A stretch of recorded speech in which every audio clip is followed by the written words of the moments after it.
What's less known is how he followed the lead of some of the Senate's most fervent segregationists. In a series of never-before-published letters reviewed by CNN, the strength of Biden's opposition to busing comes into sharper focus. On March 25, 1977, Biden wrote, "My bill strikes at the heart of the injustice of court-ordered busing. It prohibits the federal courts from disrupting our educational system." Biden sought and received support from Mississippi Senator James Eastland, the Democratic chairman of the Judiciary Committee and a leading symbol of Southern resistance to desegregation. I did not march with a 12-point program. I marched with tens of thousands of others to change attitudes. And we changed attitudes.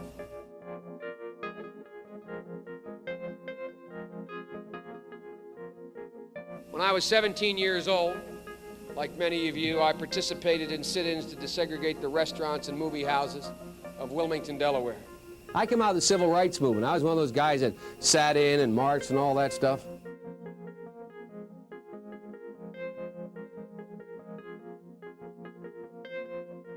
During the 60s, I was, in fact, very concerned about the civil rights movement. I was not an activist. I worked at an all-black swimming pool in the east side of Wilmington, Delaware.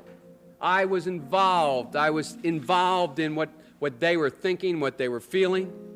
I was involved, but I was not out marching. I was not down in Selma. I was not anywhere else. I was a suburbanite kid who got a dose of exposure to what was happening to black Americans when I'm in my own city.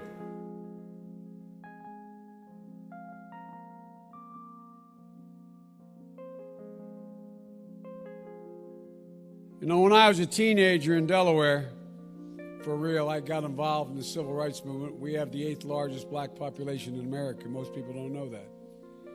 And I'd go to 8 o'clock Mass, then I'd go to Reverend Herring's church where we'd meet in order to organize and figure where we were going to go, whether we were going to desegregate the Rialto movie theater or what we were going to do. You got more questions, but I tell you, if you have a problem figuring out whether you're for me or Trump, then you ain't black. The president tonight apparently uncorking another astonishing statement, complaining to lawmakers in the Oval Office about protections for immigrants. Why do we want these people from, quote, all these shithole countries here? According to a Democratic aide familiar with the conversation, Mr. Trump was referring to African nations and Haiti, before suggesting the U.S. should have more people from places like Norway, whose prime minister he met yesterday. A White House spokesman tonight not denying the president's words, but saying certain Washington politicians choose to fight for foreign countries, but President Trump will always fight for the American people. And let's all hate these people, because maybe hate is what we need if we're going to get something done. You better believe that I hate the people that took this girl and raped her brutally. You better believe it. And it's more than anger, it's hatred. And I want society to hate them. They admitted they were guilty. The police doing the original investigation say they were guilty. The fact that case was settled with so much evidence against them is outrageous. The woman, so badly injured, will never be the same. It's time for a complete shift. Many of you within our community express concerns about the Black Lives Matter agenda. Through them, the gay and lesbian community have completely hijacked the true issues and concerns that continue to plague our community. No matter if they are trans, if they are non-binary, we are all people. And I don't want to get online anymore and see any more violence towards my people, especially our lovely, beautiful trans community. No more. The question is, what is the issue? What is the issue that plagues our community? Is it really the color of our skin? The answer is no. It has nothing to do with your skin complexion. If it was simply a complexion issue, then the Indians from India would be subjected to the same treatment of the Negroes. They are just as dark, and in some cases, darker than some within our community. Have you ever heard of an Indian from India fearful for his or her life in this country? Have you ever heard any of them fearful of being a one-cop stop from death? The real issue is a cultural issue that is masked behind color. There is a culture among the law enforcement to treat our people the way that they do. This cultural issue is meshed in every area of this government. We have been blinded by the matrix, better known as the institution of race. This institution was put in place and used as a tool to completely rob us of our heritage and culture.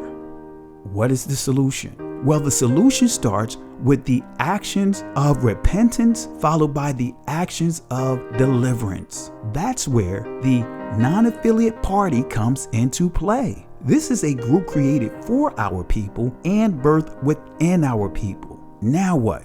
What's next? Are you willing to truly stand for change? How do we truly shift the narrative in our favor?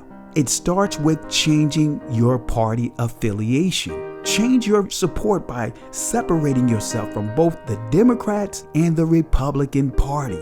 Both have benefited from the enslavement and suppression of our people. The difference between the two parties is that one party, the Republican Party, grew a conscience against slavery. However, they have expressed their beliefs that our people are not equal to their people.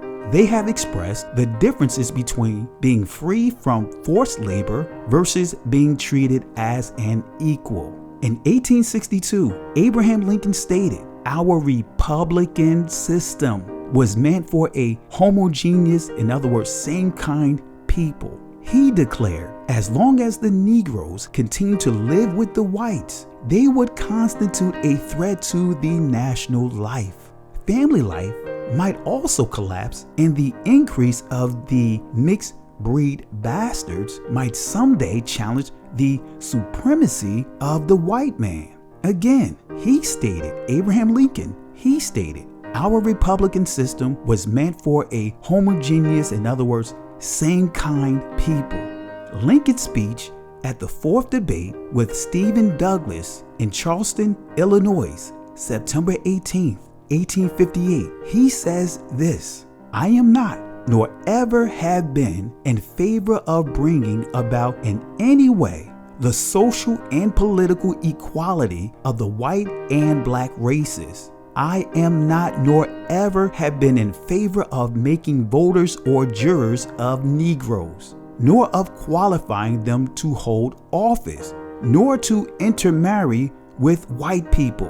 And I will say in addition to this that there is a physical difference between the white and black races, which I believe will forever forbid the two races from living together on terms of social and political equality. And inasmuch as they cannot so live, while they do remain together, there must be a position of superior and inferior. And I, as much as any other man," referring to the white man, "am in favor of having the superior position assigned to the white race." See, whether you choose to vote or not, just by changing your affiliation would send a message to all of them, including the Black Caucus. By the way, the Congressional Black Caucus have personally benefited from the 13th Amendment. In 2010, the New York Times exposed that over a 5-year period, the Congressional Black Caucus Foundation had pulled in $53 million in corporate money from pharmaceutical, financial, telecommunications, and other interests. Little of that cash went to research or scholarships. The lion's share went to glitzy conventions, golf and casino junkets, and paying off the foundation's headquarters. They also received kickbacks from CoreCivic, who owns and manages privatized prisons and detention centers. I and others from within our community have come together to create a group called the Non-Affiliates Party. Some of you who chose not to vote anymore are still registered under one of these parties you've endorsed in the past. Change it now and watch how the narrative will shift. Our goal is to get 1 million of our people change their political affiliation to non-affiliates. The target date is August 24th through the 28th of this year. I hope you all understand this is critical, yet a very small window of opportunity. It is very important for our community to unite in this cause. Regardless of our differences, we all share the same cause and agenda: the liberation of Yah's people. No more talk. Action is needed.